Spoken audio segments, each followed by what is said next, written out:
Сайн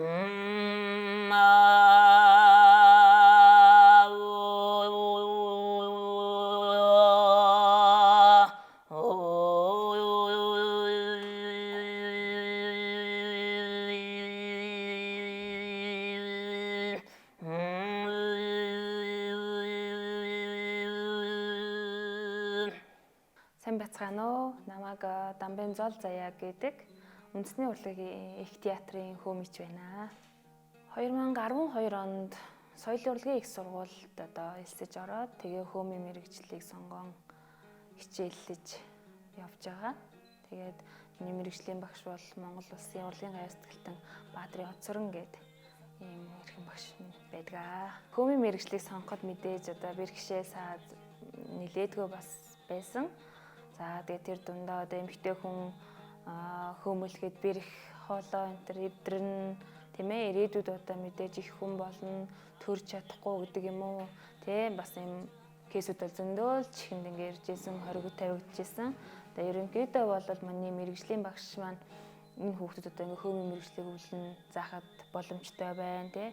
Одоо хөөмийн мэргэжлийг сурч эзэмсхийн өмнөх хүүхдийг бол шинждэг тийм бас нэг тодорхой хэмжээний судалгааны бас хэмжээнүүд байгаа. Энэ дотроо нөгөө хамар сартгаар юм уу, ирүүдүүш өргөн байх юм уу, хил үг хурц тод байх, хараа тогтун байх гэдэг. Иймэрхүү шинжүүдээс бас хүүхдийг бол хөөмийн мэргэжил сонгон авч өвийг өвлүүлдэг юм байлээ. Тэр үедээ бол юу ч мэдэхгүй соёл урлагийн их сургуульд орж хөөмийн эзэмших хоёрдугаарт ерөнхийдөө бол урлагийн чиглэлийг л бариад судлаад ингээд урлагийн хүн болох чин нэм хүсэлтэй байсан тул үдийг ингээд туулаа явсан. За тэгээ мэргэжилтэй мэдээж тухайн сурч байх хугацаанд боли шантрэ гэх юм уу тэгж төвчээрийг шаардсан тийм зүйлсүүд нэлээдгүй толгарч ирсэн. Ирээд оноос өмнөх дээр 65 онд Монгол хөөмийн урлаг тайзны урлаг болсон байна гэж хүмүүс ярьдаг тийм үү. Судлаач нар ч гэсэн үнийг бас баталж илдэг. За тэгээ тэр дундаа мэдээж орон нутгад танигдсан хөөмчнөр зөндөө л байсан. Манай ховд амын чанан суманд ч гэсэн ингээд хөмөлөөд багсаа ингээд хөмөлөө явж байгаа эмэгтэй хүмүүс ихснэр зөндөө бас бий. Их сургууль мэргэжлийн төвшөнд тийм ээ сургууль судалгаа хэдэн оноос гэхээр тэр Монгол Улсын их сургуульд ардын урлаг судлалын тэнхимэгч байгуулагдсан. За тэр ингээд судалгааныхаа хажуугаар нь Монгол хөөмийн мэргэжлийг сонгон судлах тэр үеийг бас эзэмших юм сайхан боломжуудыг дэлгэрснээс гэдэг юм уу эмэгтэй хөөмчнөр бас тодорхой хэмжээнд бий болсон. Манай энэ чуулгат театрт ажилладаг байсан Ундрмаа гэдэг ч манай бол 2004 онд тэр ардын урлаг судлалын техник төгсөөд хажуугаар нь мэргэжлийн хөөмич гэдэг хөөмийн чиглэлээ илүү төлхөө бариад ингээд уран бүтээлээ төрөө явж байгаа. Соёл урлагийн их сургуульд Монгол хөөмийн нэгснээс хойш гэдэг юм техникийн сургуульд тусгаалаад ингээд бий болсноос мэдээж эмэгтэй хөөмчнөр бас сурж явж байгаа. Түүнийх нь төгсөгч нарынхаа хувьд 2 дахь эмэгтэй хөөмч болж төгссөн. 12 онд манай анхны эмэгтэй хөөмч төгссөн байдгийг. 4 курс дундаа 20 манайх нийтдээ 26 оюутантай.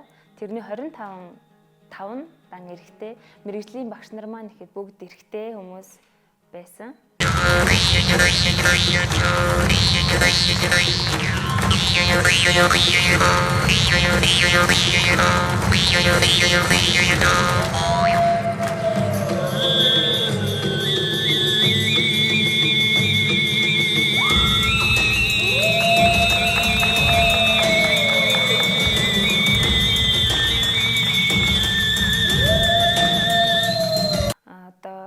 Газраа л ингээд хэвэн байгаад байх бос те өөрийгөө бусдад ингээ илүү задлаж таниулъя гэдэг үүднээс Аюулгүй монголчууд шоуг зорж орсон.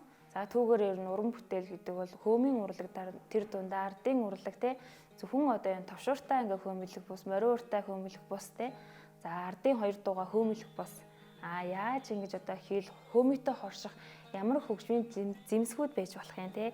Тэр бүгдийг бас ингээ соёл урлагийн сургуульд багтаа нэг ингээ дөрөө ерөнхийдөө бол ингээ нэг дөртэй болсон. тэрийгээ ингээд одоо YouTube-ээс бичлэг ерөнхийдөө сураад бид нэр авч байгаа шүү дээ. Мэргэжлийн багш нар маань бол голдуу хөмөгөө л заана мэдээж те. Дээр нь одоо цуурдах хичээл нэг 2-3 семестрийг орж ирдэг.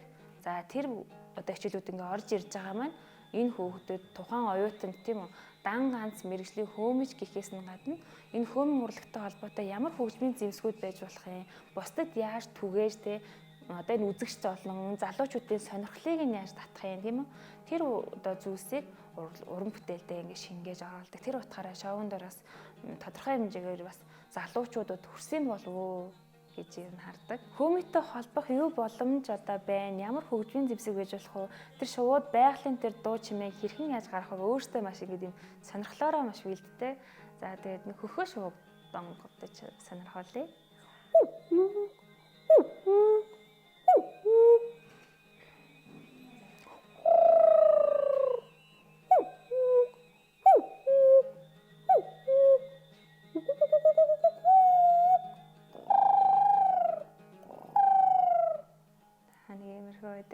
За хүмүүс ерөнхийдөө хөөмийн төрлийг олон төрөлтэй гэж ярьдаг тий.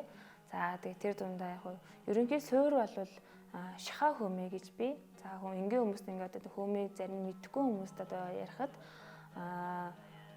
одоо үсэг бичигтэй холбож ярил шахаа хөөмэй гэдэг маань энэ одоо бичгийн үсэгний одоо цагаан толгоор ярил үсэг нь байх нь тийм үү 35 үсэг нь байх нь. За энэ үсгийг сурж ээж бид нар үг холбож бичиж сурдаг штэ. Түүнтэй адилхан шахаа хөөмийг сурж байж дараагийн одоо тэр техникийг ур чадваруудыг эзэмших боломжтой байдаг. За шахаа хөөмийг та бүхэнд бас дуурж сонирхуулъя. Ерөнхийдөө бол эмэгтэй хүн хөөмийнхэн гэдэг нь л их тийм хүмүүст маш юм сонирхолтой байдаг. Одоо энэ гадаад судын хүмүүс ч гэсэн бид нар ингээ уралдаан тэмцээнд явж байхад ч гэсэн эмэгтэй хүн ингээ тайсан дээр гараал хөөмөлгээд одоо тэр үзэгчдийн хүлээж авах тэр акшн тэр мэдрэмж бол маш их юм өөдрөг, гайхширсан, тэр урлагаар ингээ бахархсан тийм одоо нөө сэтгэлгээг одоо сэтгэлийг биднэрт өгдөг. За шахаа хөөмэй.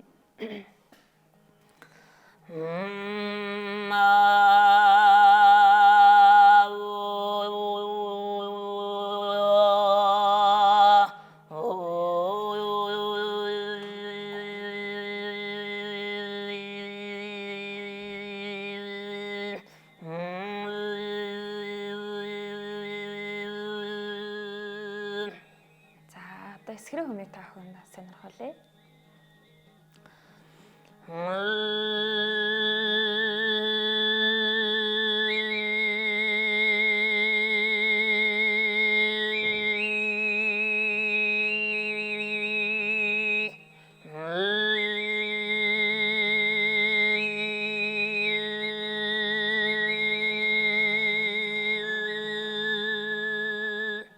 За одоо харьхраа хөөмийг сонин одоо үзэгч хүмүүнд бас юу гэдэг сонин байж магадгүй хүүхдүүдээс те нэг энэ одоо бичлэгийг маань үзээ те сонирхоод бас энэ ардын өвс одоо өв соёлыг сурыг мэдээ гэдэг тийм сэтгэл төрж магадгүй гэсэн үднээс та бүхэнд ингэ төрлүүдийн нэрнүүдээ сонирхуулъя гэж бодлоо.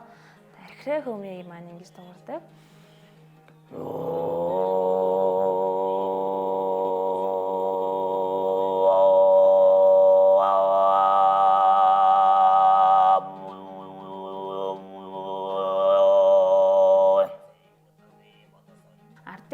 Хүүхдээ маш ойр байлгаасай тийм баг балчир наснаас нь үлгэртэй их ойр байлгаасай. За энэ бүгд маань ардын урлагаа одоо ойлгох, тэр үзэгчдийг бэлтгэх, тэр сургууль хүмүүжүүлэх ухааныг ойлгуулдаг юм байна гэж та бүхэндээ хэлмээр байна. Тэгээд бид одоо уран бүтээлч бид бүхэн ч гэсэн энэ урлаг уран бүтээлээ залуу үеийн хүүхдүүдэд одоо үний сонирхлыг нь татах байдлаар хөнгөн хэмнэлтэй дээр нь тэр дан ганц ингээд ардын дог хүмүүлгээс гадна хөгжмийн зэмсгүүдийг бас ингээд тодорхой хэмжээнд эзэмшээд хүүхдүүдэд ингээд сонирхлыг нь аль татах энэ ардын өвсөнд ингээд нандин зүйлс ингээд байдгийн байх шүү гэдгийг ойлгуулахын төлөө бид бүхэн одоо хичээж одоо уран бүтээл бидрийг хичээж яваа. Тэгээ та бүхэн маань ч гэсэн ардын урлагаа ойлгодог, шимтэн сонсдог үр хөвгтэй бас энэ урлагтаа ингэж ойртуулж хүмүүжүүлдэг байгаасай гэж хэлмээр байна. 100 түүчэлэх 100 нэмэлтээ сонин цаасан хэвлэл болон цахим хэлбэрээр уншигч танд хүрч байна. Иргэдээ өмөөрч өвчин. Үндэсний өдөр тутмын сонин 100 нэмэлтээ